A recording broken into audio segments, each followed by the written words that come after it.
ሰለላሁ ዐለይሂ ወሰለም አትምጡብን። እኛ በሳቸው ከተመጣብን ነፍሳችንን መስከመስጠት ህይወታችንን እንሰጣለን።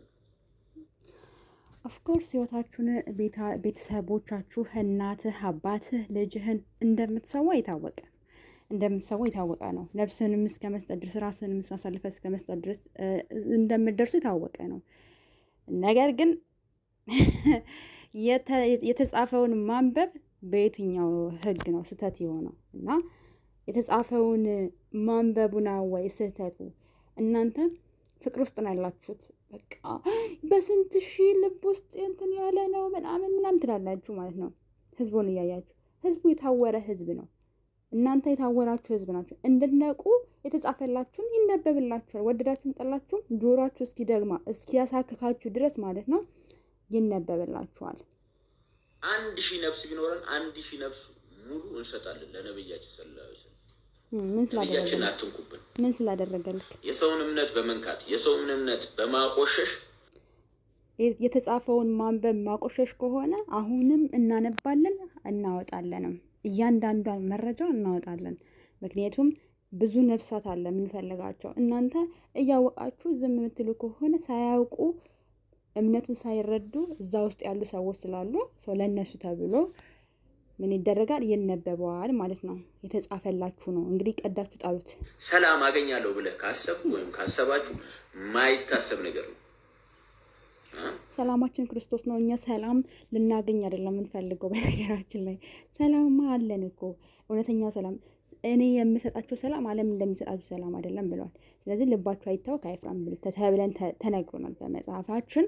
ስለዚህ እኛ ሌላ ሰላም አንፈልግም። ሰላማችን ክርስቶስ ነው።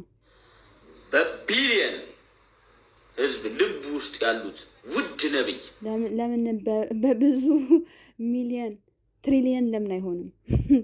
ዋናው ነገር ያ ሁሉ ህዝብ ልብ ውስጥ የማፍቀር የመውደድ ልብ ነው እንጂ ያለ የእውነት ልብ የለም።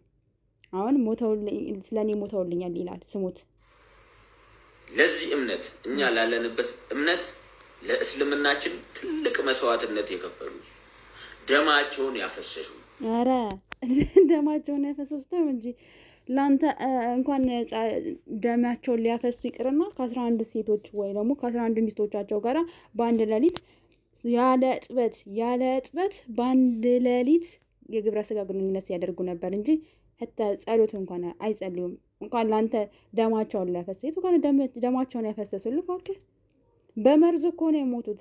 መርዝ አንደፋድፋቸው አንድ ቀን በበሉት መርዝ አይሁዳን በሰጠችው መርዝ በዛ መርዝ ነው የሞቱት ማለት ነውና የቱ ጋር ለአንተ ብለው ደማቸውን ያፈሰሱልህ እባክህ። የውሸት ወሬ ስትወሩ ወይ ደግሞ ሲያወሩላችሁ አድጋችሁ መስጊድ ውስጥ እዚህ መጣችሁ የውሸት ወሬ ታወራላችሁ ማለት ነው። ትልቅ መስዋዕትነት የከፈሉ ነብይ ናቸው። ለኛ ህይወታችን የምንሰጣቸው ነፍሳችን ትልቅ መስዋዕትነት የከፈሉት ከሴት ጋር ማደራቸው ነው። ከሰራተኛ ጋር መጋደማቸው ነው። ትልቅ መስዋዕትነት ለእናንተ ይሄ ነው የምንሰጣቸው ለዚህ ነው። ስለዚህ ሰውን ማስገደላቸው እስልምና እንዲቀበሉ ማስጨፍጨፋቸው ነው ትልቅነት መስዋዕትነት ለእናንተ ያ ነው። በእምነታችን አትምጡብን። እኛ በእምነታችሁ አልመጣንም። እምነታችሁ ግን የሚያስተምረውን ነገር ትክክል አይደለም ብለን እየተቃወምን ነው። ምክንያቱም አንደኛ ነገር እኛ አይደለም የመጣ ነው ራሱ አይሁድና ክርስቲያኖች አላህ ያጥፋችሁ እያለ ራሱ አላህ በራሱ አላህ ያጥፋችሁ እያለ እስካሁን ድረስ ሳያጥፋ እርግማኑም ሳይሰራ እስካሁን ድረስ አለን። አላህ ያጥፋችሁ እያለ አይሁድና ክርስቲያን ያላልነውን ነገር ብለዋል በማለት እኛን የከሰሰን እሱ ሲከሰን እንዴ እኛ ባለዋልን በለምን ከሰላም ብለን የተነሳ ነው እንጂ እኛ አልነካናችሁም። ሲጀምር ራሱ አላህ የምትለው አምላክህ ሐሰተኛው ነብይህ ነው። እምነት አትንኩ፣ የራሳችሁን እምነት ጠብቁ። ይሄ የኛ ዲን አይፈቅድልንም፣ የኛ እምነት አይፈቅድልንም። ቁርአን ያለ ማንበብህ ነው እንጂ በነገራችን ላይ እንደዚህ ይላሉ ብዙ ጊዜና ያለ ማንበባችሁ ነው እንጂ ራሱ ቁርአናችሁ ነው እኛን እየነካን ያለው። አይሁድና ክርስቲያኖች ከፍጥረት ሁሉ ክፎች ናቸው እያለ እየተራገመ አንተም የአረብኛ ውስጥ እየቀራህ ያለው ዛሬ ጠዋትና ማታ ስትቀራ እየረገምከን የምታነበው እኛን ነው። እሺ ክርስቲያኖች እነዛ መጽሐፍ የተሰጧቸው አይሁድና ክርስቲያኖች እየተራገምክ ነው የምትውለው መቼም። ስለዚህ አልመጣንባችሁ እኛ አይደለም የመጣ ነው እናንተ ናችሁ ማለት ነው። ወደኋላ አትበሉ።